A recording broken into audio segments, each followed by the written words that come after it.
also spoke with the APC National Vice Chairman, South-South, Mr. Hilliard Eta. He laments the improper distribution of the voter cards. Mr. Eta says it's an eloquent testimony of the incompetence of INEC, such that it could not account for records taken barely 4 years ago. He also comments on the emergency rule, calling it a complete failure. Take a listen.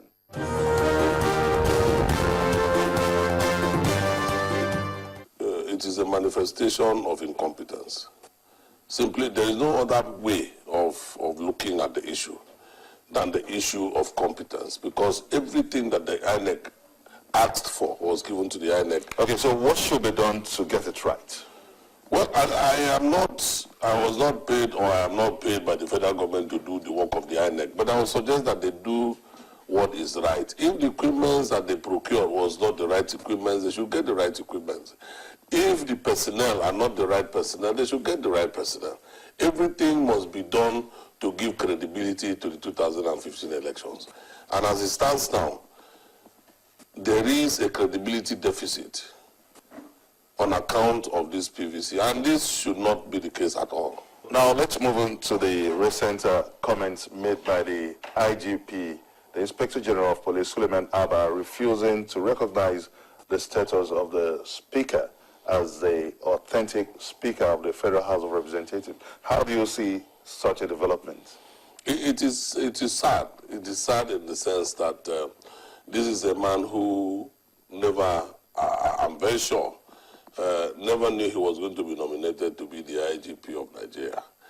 And he is one of the few Nigerians who have attained this position in the police force. And one would have thought. You said he never knew he was going to become the IGP. Of course, anybody could have. Because he is a member of the police force, and he has spent the requisite number of years. He was not the only person that was at the position that he was. But you can say he's one of the eligibles. He was one of the eligibles. He could not have been the only one. But he was chosen out of the lot. So now let's look at his comments now, refusing to recognize, and he is saying that he has made consultations on the law, that it's within the provisions of the law, and it will be sub judice of him to make or predetermine the status of the Speaker, because it's a matter which is still in court. What is the status of the Speaker? The status of the Speaker is that Mr. Tambua remains the Speaker of the House of Representatives of Nigeria. That is the status. Now, if you do not... are you not being No. What is in court? What is this now? Hold on. What is in court is the court to determine whether he is indeed or he indeed should remain in office. But until the court determines that nobody, not even Mr. President who pays the salary of APA, has the right to pronounce otherwise. And that includes the Speaker himself? Of course. No. The Speaker remains the Speaker until the court decides otherwise. Perhaps the courts would have to determine this also, whether the Speaker remains the Speaker. No, until the court. You see, there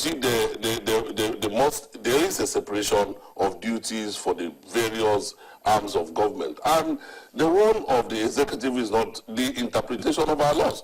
And ABBA is in the executive arm of government. He cannot interpret our laws for us. Now, Mr. Ita, now let's look at it. He is the IGP, the Inspector General of Police, and by his scope of duty, he has the right to carry out the enforcement of the law according to his interpretation. No, not according to... How do you enforce... No. Please, Benga, it is not his interpretation. It is interpretation of the judiciary of Nigeria that he must enforce. And not the interpretation of the Speaker. No. I said, look, the status is that the Speaker remains the Speaker. Are you not being sub judice now? Are you not running the people who elected have the people who elected the Speaker come to say that they have removed him from office? What has happened since the Speaker moved from the PDP to the APC to give the impression to ABBA that the Speaker is no more the Speaker? Now, I will not merely begin the question now, because in a situation where the Speaker rode on the crest of the PDP to assume the speakership position now of the Federal House of Representatives, and he is defecting, what the PDP members are saying that the honorable thing for him to do is to to step down? Look, as there Speaker of the House? there are honorable ways of doing things. That is not what we're talking about. What we are saying, you said that he rode on the platform of the PDP into becoming the Speaker. That is not correct. He became a member of the House of Assembly on the platform of PDP. That is correct. That he became Speaker on the basis of the fact that he was a PDP member, that is not correct. He was elected by the members of the House of Representatives to be their leader, to be their Speaker. They said there was a rally. According to the Minister of Police Affairs, Abdul Jalil Adesina, he said just right that there was a rally prior to that day, that there was a rally held by the APC, and they were threatening to come and invade, take over the government. And they said they were starting from Louis Edith House, that's the police headquarters. And acting on that information, that initially acted calmly, but when he saw the body language of the APC people, he knew that they were in for something else, and he had to, that the police, the IGP had to act proactively. You mean the minister who had the infractions with Senator Isiaka Deleke? No, that's a different issue. That's a different issue now. Mr. Benga, Nigerians are not stupid. We live in this country, we live in this space and time. We saw what happened. It was televised. We saw when members of the House of Reps who were of the PDP persuasion, we saw when they entered the House. We also saw when Emeka Ehedioha, the Deputy Speaker of the House, we also knew that he entered the House until then. So let us not, I don't want to exchange, I don't want to have to join issues with the Minister of Police Affairs. I don't have to do. I know what happened.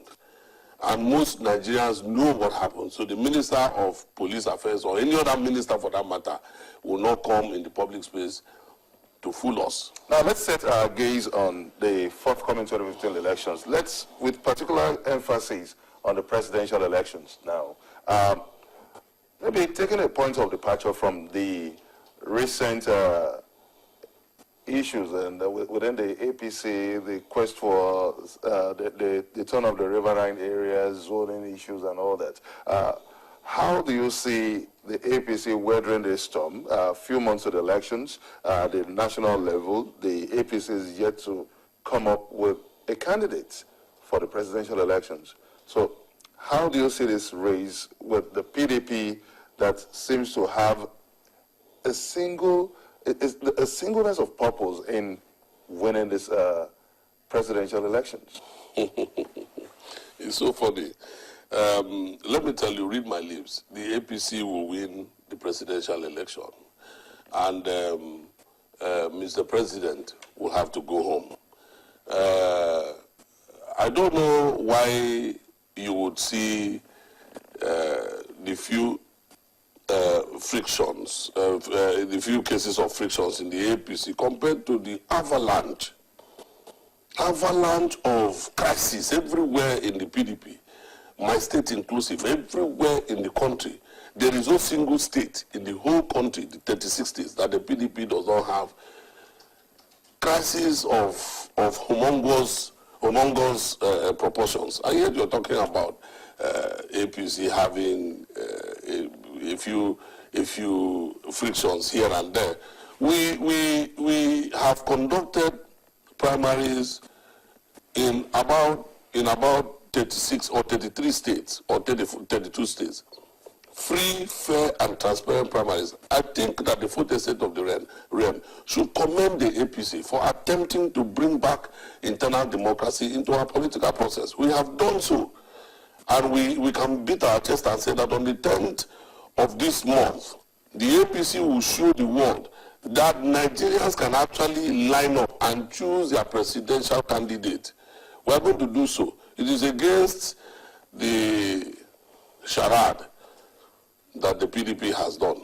You know that there is a candidate that is supposed to face off with the president in their presidential primaries. They have not given him any chance of the day. So what I would say, Benga, is that we know that the politicians have become the whipping boy of the Nigerian system. But when we do something right, I think that the public should also commend us. The APC has done wonderfully well.